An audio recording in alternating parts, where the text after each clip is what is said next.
Hello, audiophiles of the internet, and welcome once again to Audio 46, your headphone destination. My name is Franco, and today we will be doing a brief overview on another hotly debated audiophile topic, this time on the subject of cables. Specifically, we will be talking about so-called high-end cables and the difference between these and their more common counterparts. With the advent of more and more premium and thus higher-priced cables to add to your setup, it is worth asking how much of your budget should be dedicated to this, and does the difference really make it worth it? Stick around because we're going to get into it right now.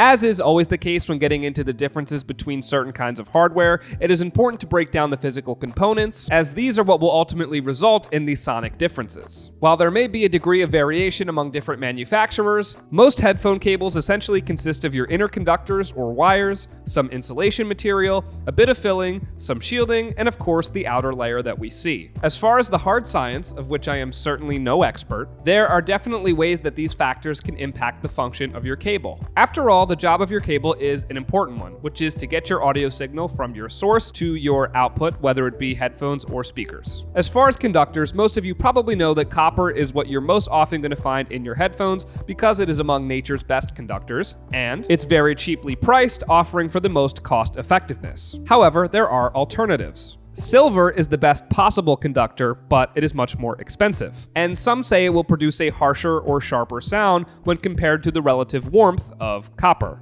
Therefore, some headphones are made with a hybrid of both. This is one of the most common areas in which headphone manufacturers will tout a big benefit in going for the more expensive premium cables. And the logic does follow there. If you can have the best possible conductor in silver or the purest grade copper, wouldn't that mean that the signal can be delivered with more integrity and thus your sound quality will be better? Unsurprisingly, given the nature of this video and the other ones we make, conclusions on this front are not quite a ringing endorsement, with people holding a wide array of different opinions. While it is absolutely true, as I just stated, that silver can conduct better than copper, there is no measurable way to say with certainty how this affects the quality of your sound as it travels from point A to point B, outside of about 1%. As far as how perceivable this small margin of difference is to most people in a real-life context, it's obviously very hard to say. Some will claim that the difference is day and night. Others will say that they are being disingenuous and that this kind of discerning is nearly impossible at differences that are this small. A lot of the reason that these differences can be very hard to pick up, even though there are ostensibly scientific reasons that they should exist, is because of distance. Headphone cables are relatively short, so variables introduced in the signal chain are often too small to be observed in any kind of significant way. Another area of premium components that will be advertised with high-end cables is the connectors. Gold-plated, zinc-plated, etc. While these may look nice and give an air of luxury to your product, the difference they make is primarily in longevity, not sound quality. These good quality connectors will protect your more sensitive and essential inner components, but they will not make a measurably positive or negative impact on the quality of the sound. Because again, it is not doing anything to actually affect the signal itself.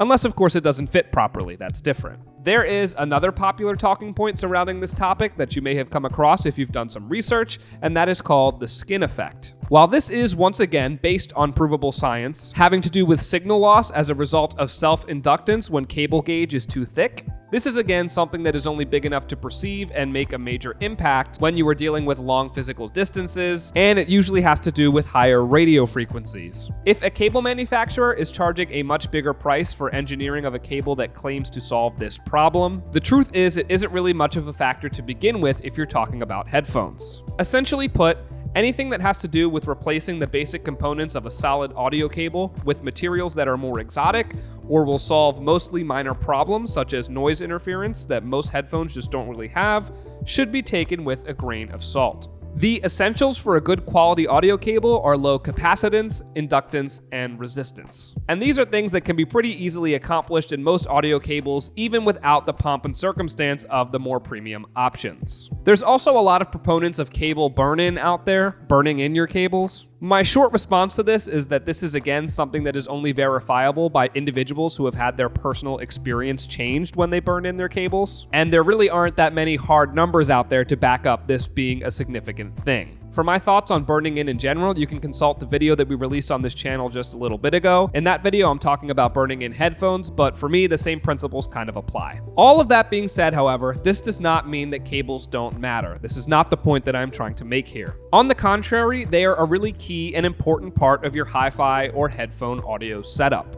As with everything, you still get what you pay for. If you buy the cheapest cable possible, it will still work, but it's probably using thin wires, flimsy shielding, weak insulation, and probably just really cheap, brittle components that are not at all going to last you. There's also the consideration of balanced versus unbalanced, single versus double-sided. These all do factor in here. A final point here is that aesthetics do matter. There are many skeptics out there who refer to high-end cables as the audio jewelry industry, and while there is a bit of truth to that, headphones are unique pieces of gear because you wear them. And your cables are absolutely an extension of this, and they should be treated as such. So, if you are going to shell out some of your hard-earned cash for some cables, make sure it is because they last you, they're made with good quality, they're made really, really well, and most importantly, that you like them. Whether that means it's because of a slight difference in sound that you personally can hear, even if others say that they can't, or you just love the look and the feel, because this all does factor in, and it's all very important. All right, that's it for today, guys. I know that was a very brief flyover on a very involved and nuanced topic, so if you have any thoughts, please let me know in the comments below. As always, I love to exchange ideas and just see what you guys are thinking. While you're down there, don't forget to hit the subscribe button so that you never miss another video from our channel,